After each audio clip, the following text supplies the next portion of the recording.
Mame fa na sema PENDREAM TV. PENDREAM TV de osia dem yopo.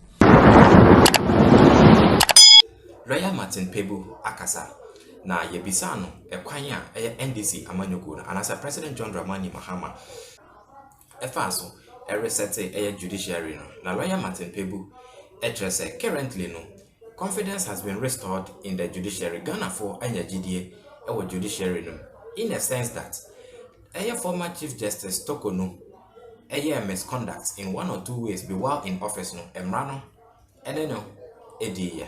Now, any man in the previous administration in the judiciary no this time around no yehu sanyemano unanimous FC, unanimous 7, unanimous 0, and those kind of things no yehu in this current administration, and into there is confidence being restored in the judiciary. Now, Otto Atnesemson was an advocate for the independence of the judiciary. A choir your first appointment into the judiciary. And some way and some who will be Lawyer Martin Kpebu editor Abra Yebisano, a choir President John Dramani Mahama, a faso a reset a judiciary. Na yenti no. How do you relate the performance of the judiciary? Oh, okay. I won't say I'm leading, but at least I'm practicing. In our profession, there are many seniors, so I'm only 18 years at the bar. Because I'm an activist, that's why I'm seeing more and more. Right. But there are many seniors, 20, 30, 40 years at the bar. So right. I don't want them to say I've taken their shine. Okay, that's understandable. Yes. Right. So let's say the performance of the judiciary this year. I think that, yes, without a rigorous scientific survey, I can still unequivocally state that there's been an improvement, all right, improvement in the perception and increase in the confidence in the justice system. No doubt because right from the beginning of the year, the rumors about removal of the Chief Justice, which eventually culminated into an actual case where the Chief Justice was being held to account. So that brought a new sense of energy, a new sense of impetus, a new sense of direction to the judiciary, because even before the case could be completed, what became very clear to citizens and lawyers alike is that, now the law can bite anybody, including the Chief Justice. And that was a huge statement. It didn't matter too much about the merits of the case, but that was really good because it told us that nobody is above the law.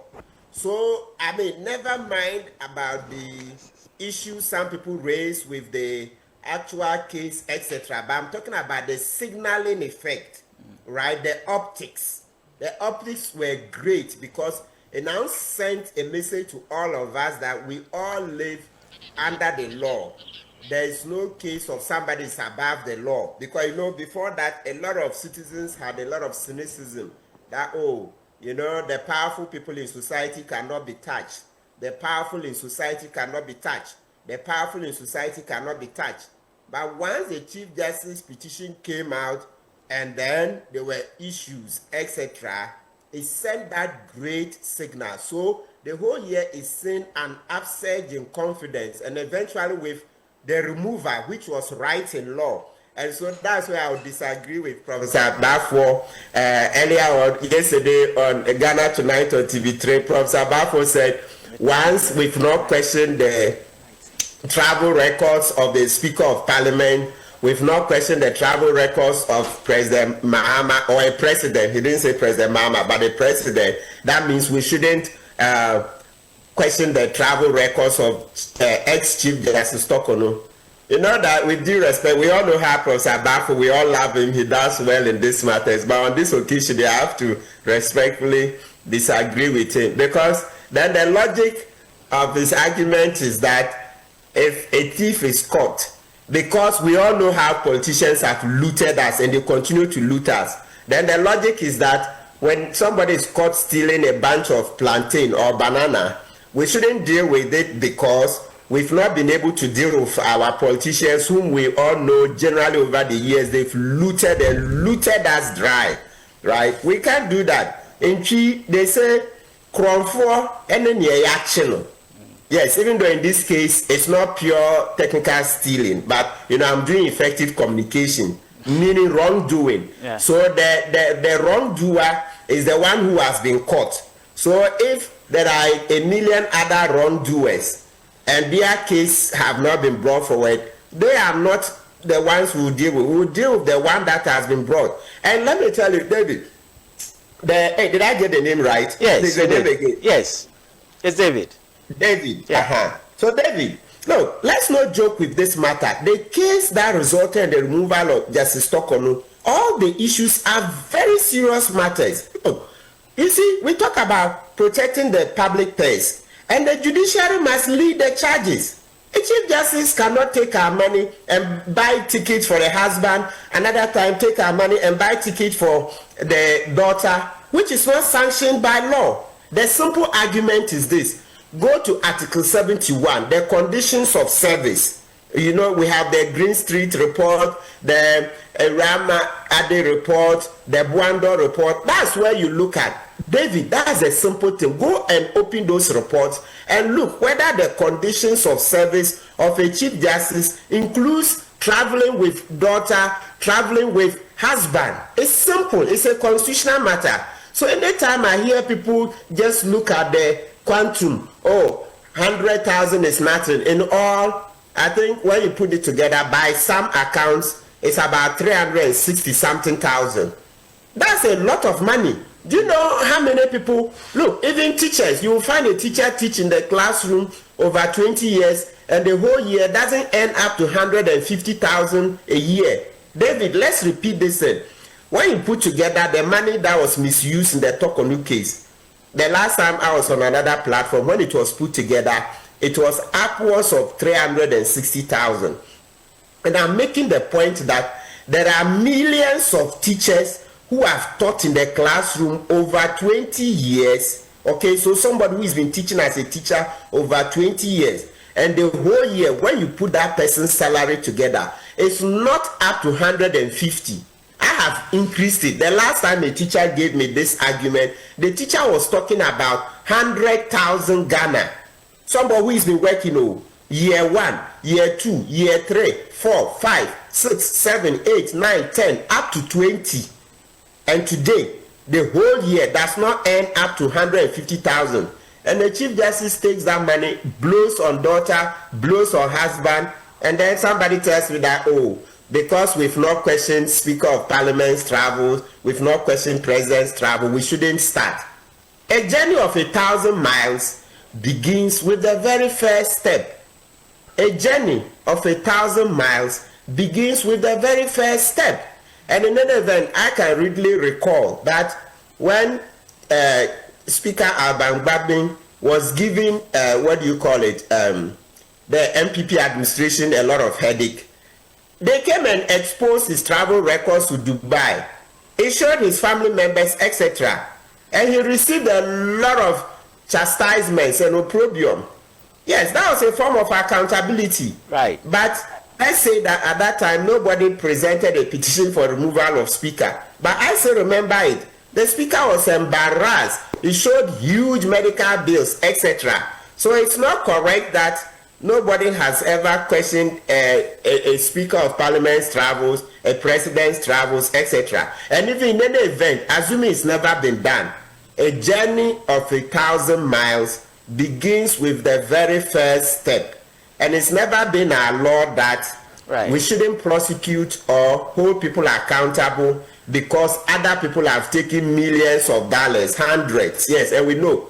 Look at how Kpebu spent our money. Traveling in the air, bathing in the skies, etc. We complained and complained. Right. Now we didn't have enough numbers to remove. Yes, David. Okay, yeah. I'll come back to you. I'll come back to you shortly. But I want to go back to Prof. Prof, I believe you listened to Counsel, and he. Yes, my good friend. He says for the first time, he loves the way you reason, but for the first time or so, he doesn't share your opinion on the removal of the Chief Justice. Would you want to quickly react to that? Oh, I love that. I mean, Martin, we're good friends. We are brothers almost. And I do not expect everything I say to be approved or agreed to by people. We all have our own intelligence, and so I respect his view very, very much. By the way, he's a great guy. He's one of the reasons perhaps this country is running better. But let me say that, unfortunately, he took me out of context. The context was based on the theoretical separation of powers, where we assume that each of these three institutions are independent. In that respect, you see, Parliament makes its own policies. In fact, I recall when Parliament started fighting the executive to retain its independence, it was under Speaker Peter Ala Ajete, who really, under Kufuor's government, insisted that Parliament should have its own budget, and that when they make their budget, it shouldn't be tied by the Ministry of Finance. That was a very important step that Ajete took. That's why under Ajete, they were able to start building the new, the additional or annexed parliamentary buildings and all. So the context is that. But it seems to me somehow in that context of the triangular relationship between and among the three institutions of government, I think the judiciary had been subjugated. See, traditionally, we don't get judges campaigning or raising voices. Now they are, but when we were growing up, when you heard of a judge, not to speak of a Supreme Court judge, you put them far because they're not mixing much with society. So I think they have been timid in terms of asserting that independence that the Constitution gives them. Because what the issue that my brother is raising about the money spending and traveling and all, my point was that if in fact that at least theoretical separation of powers were respected, then I didn't see any reason why, if the Judicial Council has set its policy, they cannot go ahead with it. Of course, if within that she is found to have misused funds, then the Judicial Council should be the one to maybe it's not structured that way.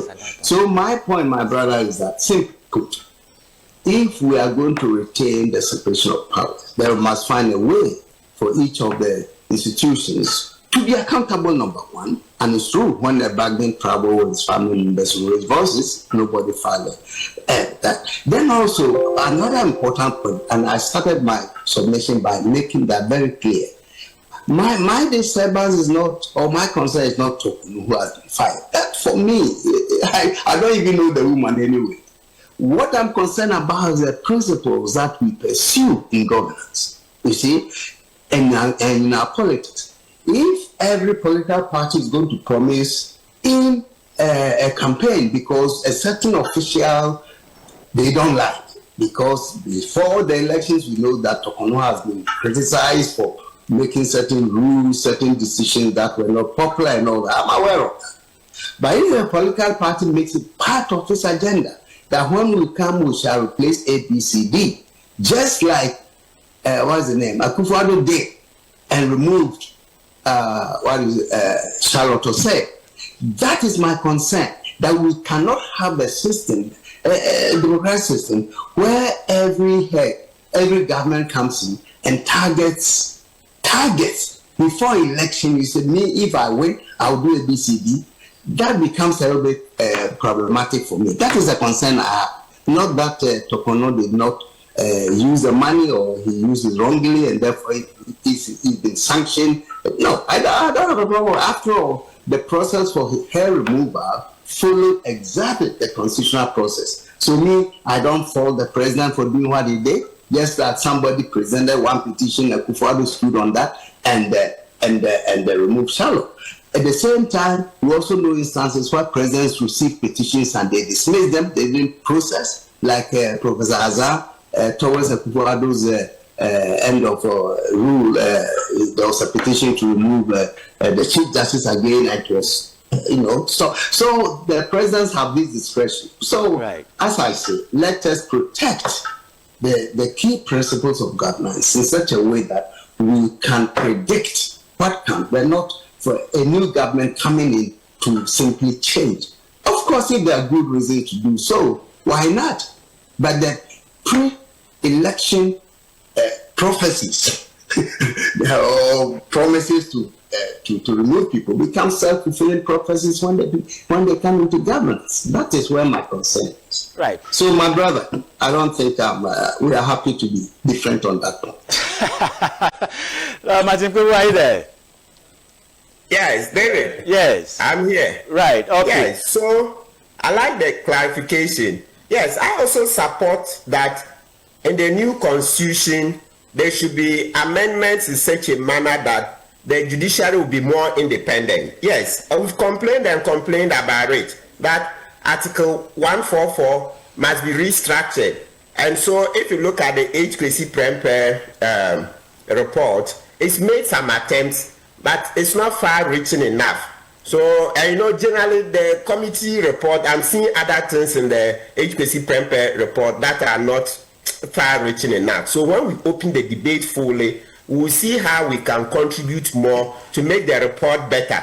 Because we cannot just take the recommendations like that. So I even will pray the president to hold his horses and allow more time for debates so that the president will be able to get more recommendations from the public, okay, so that the report will be better. Because look, apart from the judiciary, the way he seeks to restructure are not being independent enough. That's to say specifically the Judicial Council is not as independent in his proposals as we wish. You'll find issues of like anti-corruption, Article 286 of the Constitution. Look, the single most important amendment that we want to Article 286 is that when a public officer presents his assets, he declares his assets and is given to the Auditor General or a new institution for that purpose, there should be publication. In the Rawlings regime, there were publication of assets. If you go to Assembly Press, that's next to Accra Poly,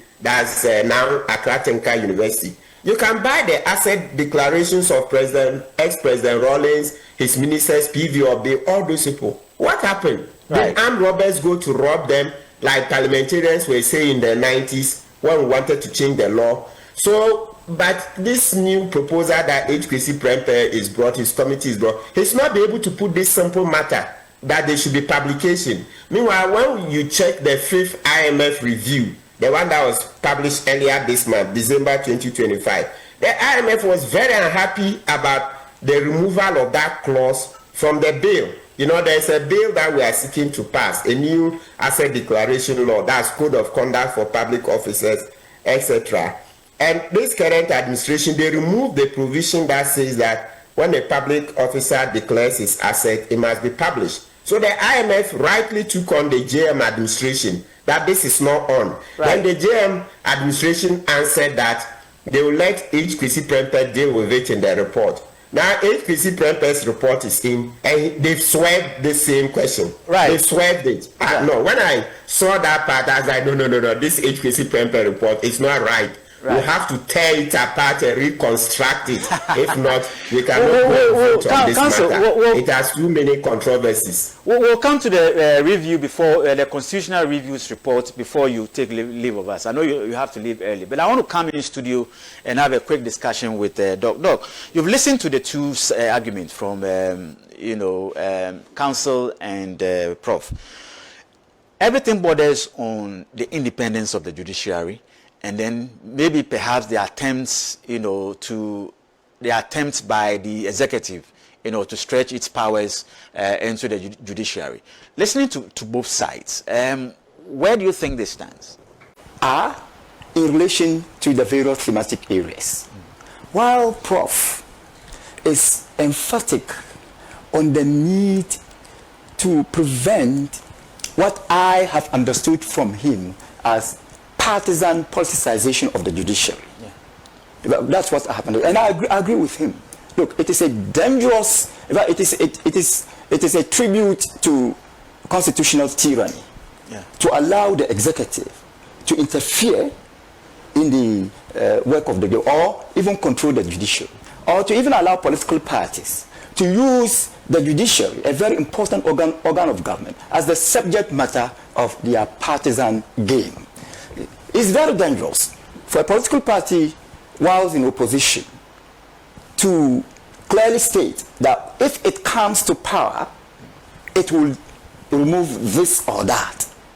very dangerous. Because even when it comes to power, and finds grounds, reasonable grounds, credible ones indeed, to do so, it will still be accused of partisanship, unnecessary interference, intrusion into the independence of the institution involved. So it's very dangerous. That one, I agree with Prof. Then, Martin Kpebu Council is also much more interested in the misconduct.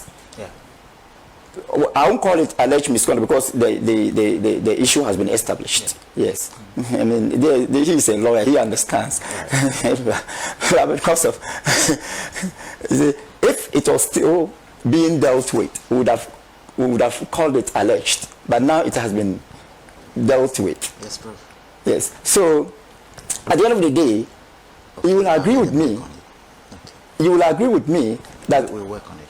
Right? council is much more emphatic on the misconduct of the former Chief Justice, which is also not good. I mean, it is not good for a Chief Justice to abuse the public funds. It's not good. So you realize that both of them are speaking from different thematic areas, very relevant indeed. And I think I'm much more happy that their point of convergence is on the independence of the judiciary, which must be the case, which must be supported by all lovers of democracy. It is important for all of us to understand that democracy is not an event, it's a process. And as we pursue it, as we go through the process, we definitely will have points of convergence and points of divergence. And even where we have the points of divergence, we should ensure that every thematic area we raise in relation to the pursuit of democracy will be relevant to the aspiration of the people. For instance, it is clear, and I think the point of divergence and point of convergence have emerged because of the clarification of Prof. And together, I strongly believe that if you listen to both, in relation to the misconduct of the judiciary, specifically, let me put it that way, specifically the Chief Justice, Council is right. In relation to partisan politicization of the judiciary, or the interference in the work of the judiciary, or the executive control of the judiciary, Prof is right. And I think that is very beautiful. That is an indication of healthy intellectual discourse. Right. Prof, are you still with us? Hello, Prof. Okay. Counsel. Yes, I can hear you. Okay, right. Now, from the arguments that you both made, what I'm taking home is the issues about politicization of the judiciary and the independence of the judiciary. Did you see that within the judiciary over the period? I'm talking about politicization. Do you think that that institution has been politicized? Oh, for that one, there's no question about it. Let's be clear.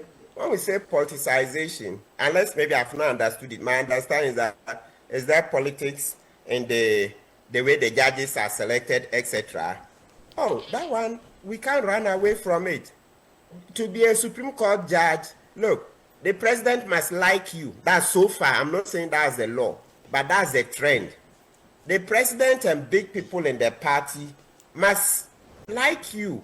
It's lobbying. Look, David, there are over 7,000 lawyers, and I presume to go to the Supreme Court, you need to be at least 15 years as a lawyer.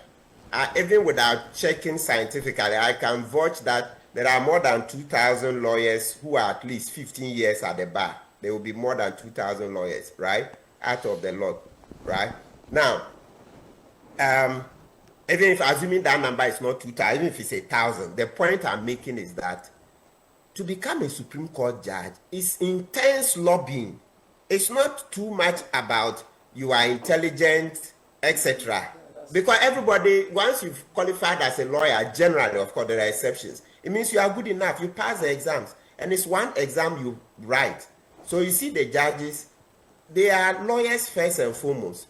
But once you come out of law school, you decide if you want to be a judge or you want to practice as a lawyer. So if you want to be a lawyer, then you stay in private practice or you go into corporate, work for a company. If you want to be a judge, you apply and go. Yeah, there are some times that you cannot apply immediately after school.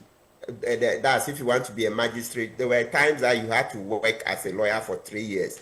But sometimes when they have a shortage, they remove that requirement. And so even if you qualify as a lawyer today, the next day you can apply and become a judge. Then that's district judge. Then after 5 years, if you do well, you can be promoted to circuit court. Then 10 years, if you do well, you get to high court, etc. Right. So the point I'm making is that, but to get to the Supreme Court, they are not more than sometimes 19. During Kufuor's regime, at a point, I think they were about 19, etc. But that number is so small that it's not exams. It is whom you know. And so party politics comes in there. They will check to be sure that the way you reason, etc., aligns with their party ideology, so that they know that if a case concerning the government comes, your ideology, your way of your philosophy aligns with them. So you hear center left, center right. Center left is the NDC, CPP, that's the socialist background. Then center right, that's the MPP, the capitalist background. Okay. Now, so they would want to check your track record. That's the one we openly say this judge is NDC, this one is MPP. Yes, that's effective communication. But as a lawyer, I can't say it that way. I have to say your reasoning. It's your reasoning they look at and then they pick and choose. So yes, it's the party in government that chooses. And they won't choose people who usually reason far from them. No. So as for politicization, it's always been there. It didn't start today. The only thing is that we usually ask the judges to be impartial. But as for the appointment process, it's all politics. Nobody can run away from it. It's all politics. But we ask that they be impartial. The fact that President Mahama appoints Chief Justice Bafuboni doesn't mean that every case that comes and concerns the government, even if government doesn't have a good case, they should rule for government. Yes, that's the one that we fight. But as for the appointment process, it's politics. Yeah, but if the appointment process is political, the danger also here is that, look, when this particular person, so to speak, is put into position, he might be influenced by the actors that put him in office. And that is what a lot of Ghanaians talk about these days. Yes, the process can be political, but the danger of, it extending to decisions maybe at the apex court or within the judiciary structure itself is a danger. Excellent. Yes, David, you are right. And I like the way increasingly Ghanaians are getting engaged and complaining. So you see that there's an attempt in the HPC Prempe report to try to make the judiciary more independent. So you see that the complaints are receiving attention. That's one reason allowed President Mahama for that. Yes, he did well. He knows that the heartbeat is the constitution. So you see that as soon as he took office, he quickly got the committee to get together to start working, because we've all seen that the constitution is retarding our progress. It gives the president too much powers. So the president is basically a king, etc. So let's continue talking. Let's continue talking. A few years ago, you wouldn't have had me talking openly about the judiciary like this, because you'd be scared that maybe you lose your cases in court, etc. But later we saw that no, the judges themselves like the change. You think, look, David, you go to school as a lawyer, qualified, you have an independent mind. Do you know how it debases you if a politician who doesn't, I'm not talking about any particular politician, but generally, a politician who hasn't read like you, because he helped in appointing you, he comes to your house in the night to come and tell you that, this case here, Chaleko, let it pass here, let it do. You know how belittling it is. So with time, we found that the judiciary themselves are not happy about the political interference, etc. So then we too as lawyers could speak openly. So the fear vanished, because the judge who has read, okay, yes, suddenly has to turn the law, massage it a bit, because a politician who hasn't read 1/10 of what the judge has read is the one holding power and calling the shots, etc. So now it's a free-for-all debate, so that we will get the judiciary as independent as possible, because the current constitution is retarding progress. It doesn't make the judiciary independent. The system we operate now, I like to call it buy one, get one free. That's, you become president, okay, you campaign for president, so you buy that one. Then you get the judiciary free, because that one, the constitution allows the president to appoint senior judges left, right, center, and controls them, right?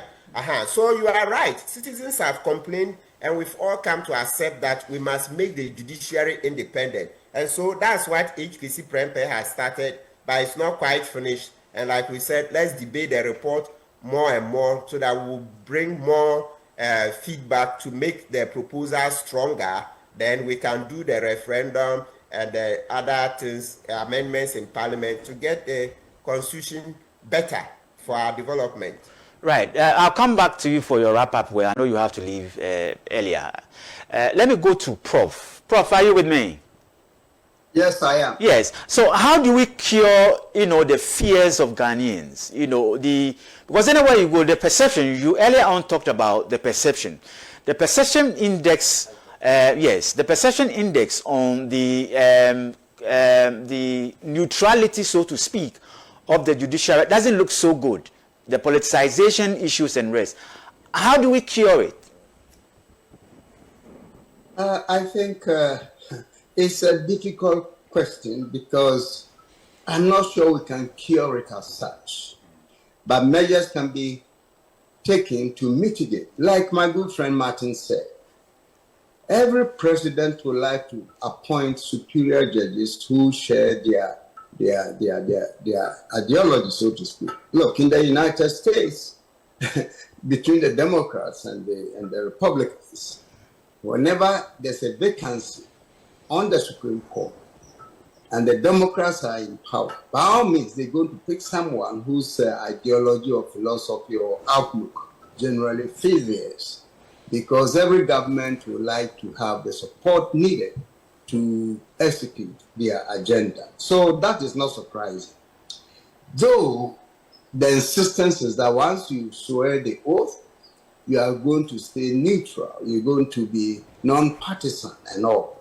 And I think by and large, our Ghanaian judges have demonstrated that. But recently, going back maybe 15 years or so ago, we are beginning to see this outright. That's why earlier I made a point about political parties promising in their campaign to displace some people. You see, that is what makes it political. But the fact that a judge known to be sympathetic in ideas, in ideologies, in perceptions with a particular party being appointed, that for me, it doesn't matter. Because, look, I am sitting here, I don't hold any political party card. I'm not NPP, I'm not NDC, but I vote. It tells you that as a responsible citizen, I have to exercise my franchise, and I do so on certain principles, you see. So in the same way, judges may be affiliated because they vote. If they go to vote for NPP or NDC, which is not known, will never be known because it's a secret voting, it tells you that they also have their sympathies towards this or the other party. So that is natural. So that, for me, is not the issue at all. What is at issue, what makes it more political, is what we are beginning to observe in the trend in appointments or promise, the way politicians or the political parties behave towards these institutions. You see, right now, as we speak, there's a petition to displace the Electoral Commission because, of course, Akufo-Addo displaced a sham. So if that petition goes through, I don't know if it will, but I'm hoping the president will put some brakes on it for now.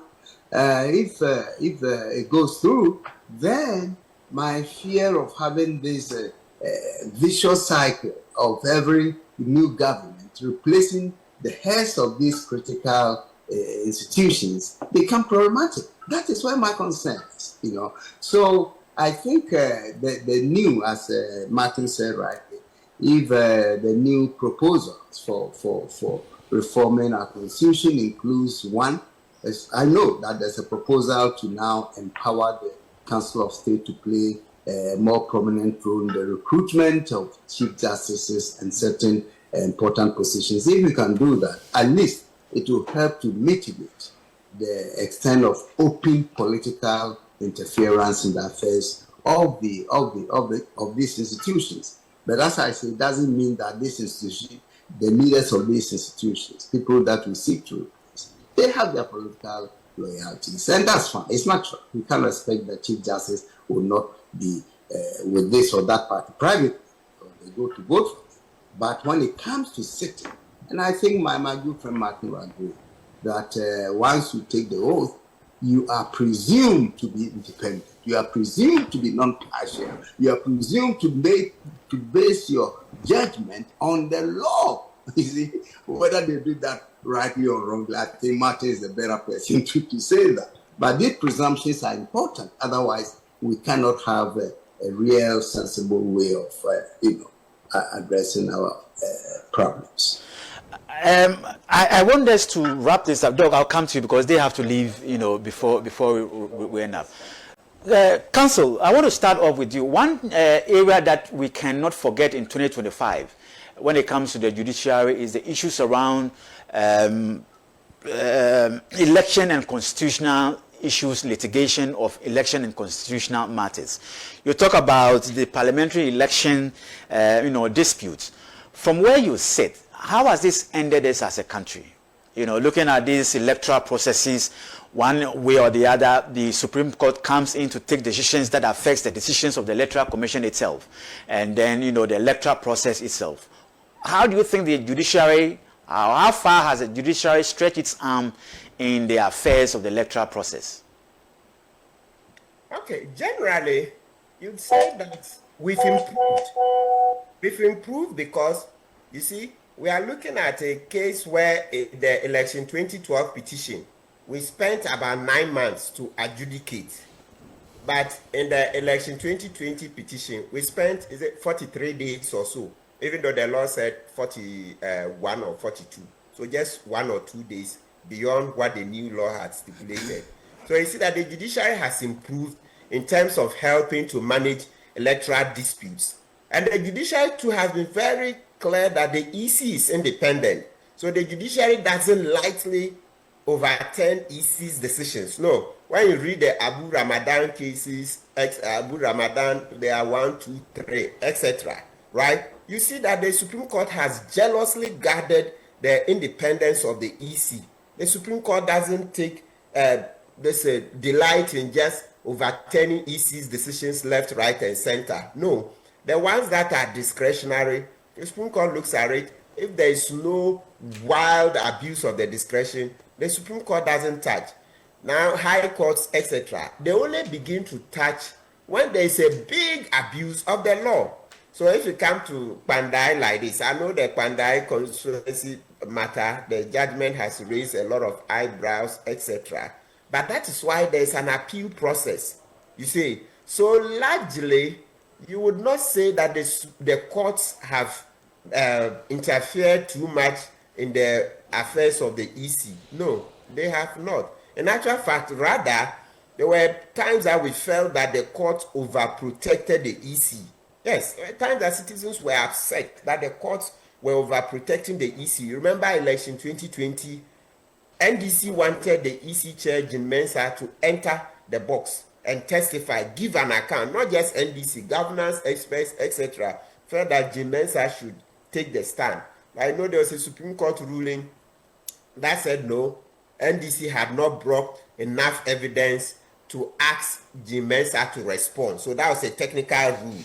Yes, so in law you can justify that. But I'm talking about, you see, there's the technical law, then there's also public perception, and citizens are also part of the justice system. So when there is a law that doesn't sit well with the citizens, then usually you have to begin to look at it again.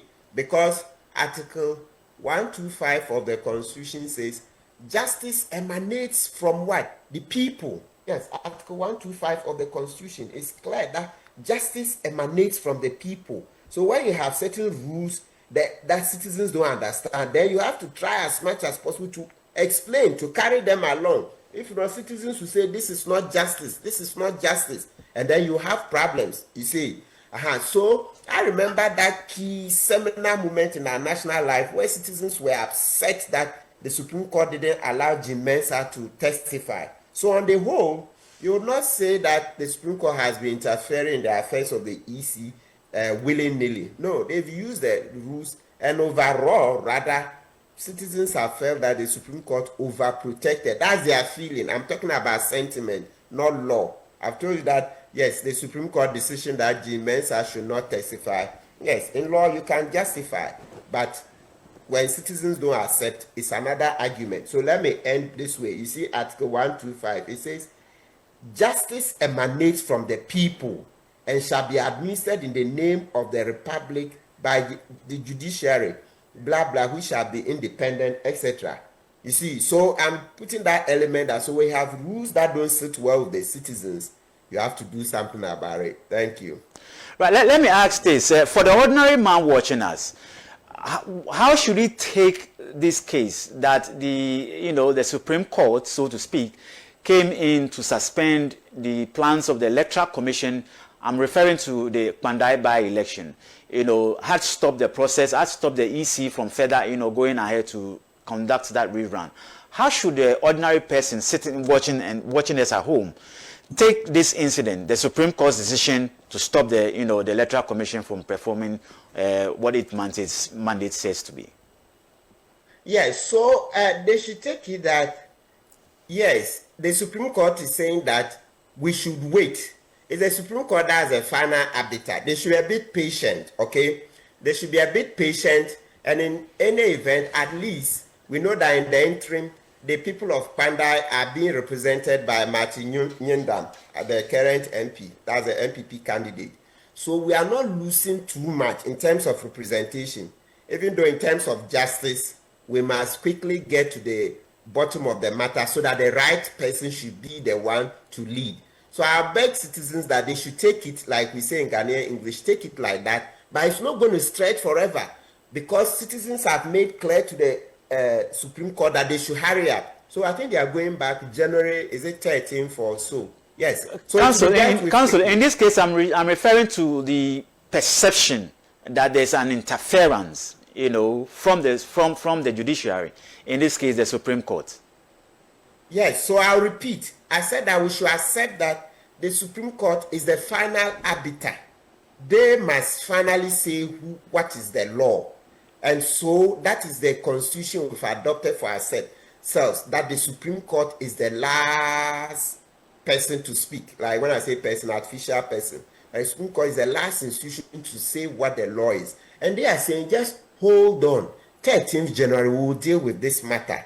In any event, Parliament itself was going on recess. So there was not going to be a lot of work in Parliament. I'm not saying that the work of a parliamentarian is always in the chamber. I know constituency work, etc. We know all that. But the Supreme Court has looked at it and says, let's go back to court. I think it's about January 13th. It will come in no time. Then they will deal with this matter as to whether Nyendam should continue to act or he should leave so that the rerun will be done. So we'll beg citizens to cope.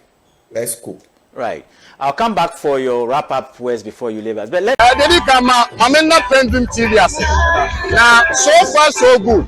Say open online portal e Ghana. Nipa share, nipa follow, nipa comment here. To my best of knowledge, without any biases, PENDREAM TV.